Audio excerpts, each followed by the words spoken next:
Hey, welcome to Elevated Sports. I'm Kyle Johnson. I'm Billy Mock. And today, right now, we're going to be recapping some of our favorite Super Bowl commercials from this past Super Bowl. Now, you may be thinking, that's terrible. That's a terrible idea. It's not even sports related. But let me tell you, we know. But it's good because this year's commercials were a million times better than any of the years past that I can remember. They actually were pretty fun. I enjoyed them. This was probably the first time in the past couple of seasons that I actually enjoyed the commercials more than the game. You didn't enjoy the game? I enjoyed the game, but I enjoyed the commercials more. This guy. So, let's recap some of our favorite commercials from the Super Bowl. Okay, well, first of all, the best one was the NFL 100 one at the beginning with the kid running the football. That was pretty cool. That was my favorite one. Yeah? Is that because that's the only one you remember? Pretty much. I do briefly remember some of the commercials. But that one was really cool, and I actually went and rewatched it like a couple times since Sunday. It gets me hyped a little bit. Yeah. I do remember a few more of them, but I need my memory to be jogged. All right. Here's the thing. This show is for fans by fans, and it's for casual fans, also involved fans, and I represent the involved fans that actually cared about the game. And I guess you represent the casual ones since you like the commercials better than the game. So, like, when you talk Super Bowl, like, I'm thinking about the game, not the commercials. Like, I was on Twitter, like, seeing what people were saying about the game during the commercials. Wow, that's really lame when you could have just watched the game and then known everything. I like to You could have literally seen everything about the game by just watching the game. Then you could have enjoyed the commercial. I like to be engaged in everything that's going, what everyone is saying about the game, the memes, in-game memes, in-game analysis from some of my favorite people I'm following on Twitter. Yeah, great analysis. Whatever. Tell me what little bits of commercials you do remember. Okay, and then I will help you put the pieces together. I remember the Post Malone one where he was in the gas station and he had the people in his mind with the tattoos controlling him. I believe that was Bud Light Seltzer. I remember the one where Alex Rodriguez took his face off and he was DJ Khaled. That was for Hard Rock, the Hard Rock Hotel in Miami. And then what else did I remember? Oh, the Tom Brady one. Tom Brady Hulu Sports. Thank you. That was my favorite commercial. The ending, it got me. Let me see if I can recall it. And me, I'm not going anywhere. It was pretty anticlimactic. I can't be in the video because we don't have a tripod. I am the tripod. Where's the tripod? But we can get it. My favorite commercial was the Jason Momoa one. Yes. Oh, I remember that one. The Jason Momoa one awesome. Was probably my second favorite, only because the Hulu one was my favorite with Tom Brady. Only because it had Tom Brady in it. If it was anyone else, it would have been But the Jason Momoa one was hilarious. Was funny. I don't even remember what company that was for. But I remember watching the game, and right before he started taking off all his muscles and all that, we're like, man, I wonder if he really is that big. And then he started taking off his muscles, and we're like, no, stop it. This isn't happening. Funny. And then he took off his hair, and then he started playing. I don't even know what instrument that was. Was it a ukulele or something like that? Or? I don't know. That wasn't a ukulele. Because he put it on. It was like some kind of stringed instrument. Here's the thing. I know nothing about instruments, but I know it wasn't a ukulele. I'm pretty sure that was a lute. A lute. There we go. I don't know what that is, but I saw it. It's like a harp, I think. Here's another one. Now the musician gets to teach you guys a thing or two. Stay behind the camera. Another one. It wasn't a comedy one, but the Disney Plus commercial that was kind of like hyping us up for the Marvel shows. Oh, that was amazing. One was cool. That one was really good.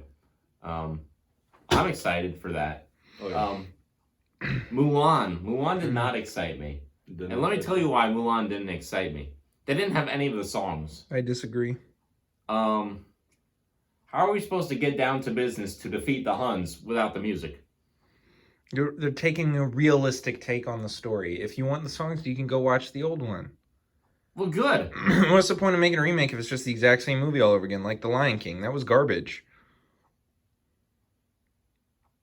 It would be okay if there was music. Here's a fun fact. The new Lion King movie is the only Lion King movie I've ever seen. Someone get this man some help. Anyway, back to the commercials.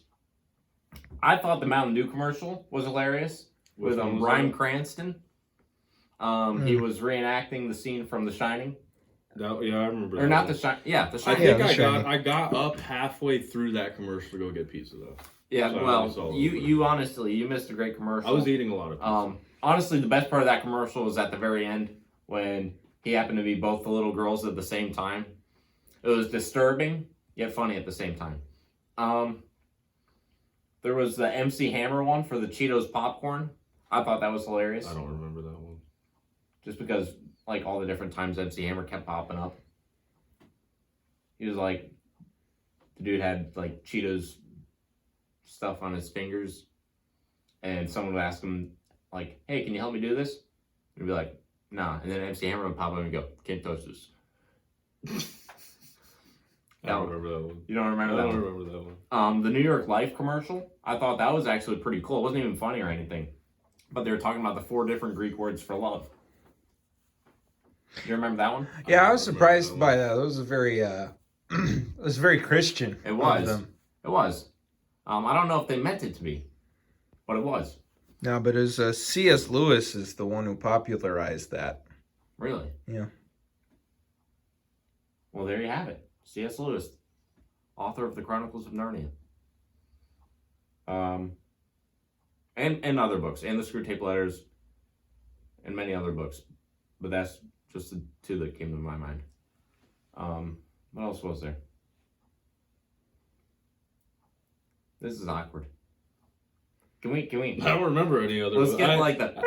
As you're saying them, they're kind of coming back to my memory. But the ones I mentioned are the only ones I vividly remember. I think if those are the ones you remember, then those are the ones that were effective. You know? Yeah, they were the best advertised by far. What ones did you say at the beginning? We had the Post Malone one. That one was funny, just because just the dude in the convenience store's face. He's like, what's going on? Why is this man talking to himself? The Little Nas one. Oh, with the Doritos with Sam Elliott? Yeah, I like that one too. That was pretty good. I think I liked how clever they got with it this year, and like the 2 Post Malone guys with the tattoos were in the audience, and then like the guy who had the stain on his shirt commercial, yeah. He kept jumping through all the commercials throughout the night. That was good, but it was annoying because I didn't know when he was going to show up in my favorite commercial. Like, I was really expecting him to ruin the Marvel or the Disney Plus commercial, but he didn't, thankfully. No, I felt like they did a good job of only putting him in ones where, like, he wasn't going to ruin it. Right. But I just thought that was clever. Like, it's like the Super Bowl commercial cinematic universe. There was a lot of cross-pollination with the advertising this year, where, like, there'd be multiple products advertised in the same commercial, which I thought was interesting. Well, yeah, one of those that stood out to me that I guess I never realized, but you had, like, Old Spice, Mr. Clean, and a whole bunch of other products in it. And then at the end, it was Procter & Gamble. I had never seen a Procter & Gamble commercial before, but they're the parent company for all of those smaller companies, all their different branches. I thought that was cool because it kind of like, hey, this is what we sell. And I didn't know that. Yeah, and I mean that's a cheaper way to advertise for all of it. Right. I mean, Superbowl ads are expensive, so right, yeah. Maybe companies are partnering together because the Tide Pod guy showed up in like other people's commercials. Yeah. So maybe companies just decided, hey, this is cheaper if we partner together. I don't know. I thought it was interesting. It's kind of cool. It was different this year. It was a good year for Super Bowl ads. It was. I think the Super Bowl ads are finally like evolving. They're finally evolving. That's the word I'm looking for. And they are becoming a new beast, a beautiful beast that I can dig. I can get into it. Yeah. That's what I think. I'll catch that statement. We're not playing pass or catch. No, but I'm still catching the statement. You're gonna catch it. Okay. I'm still catching the statement. Okay. So next year I'll watch some more commercials. I'll stay off the Twitter. Put the Twitter down. Enjoy the game. Enjoy the commercials. They're doing a wonderful job. They're paying literally millions of dollars for you to enjoy a 30-second commercial. Please enjoy it. Maybe next year see an elevated sports commercial. Next year, for sure. We're going to pay tens of millions. Tens of cents. We need to get more subscribers. Yeah, we need more subscribers. We need more subscribers. If you want to see us in the Super Bowl, if you want to be shouted out in the Super Bowl, you have to get us more subscribers. We need that clout. We need the clout. You got to get us the clout so that we can be in the Super Bowl. And that's when Billy Mock and Kyle Johnson will be like, we couldn't have done this without our elevated sports fanatics. That's you guys. That's you. The fanatics of elevation. You got any more on the Super Bowl commercial stuff? There's probably more that will come to me later, but I don't have any more right now. Those are some of my favorite commercials. Yeah. What are your favorite commercials? Let us know. Like this video, comment, subscribe. Check out the pod. Check us out on the socials. We'll see you next time.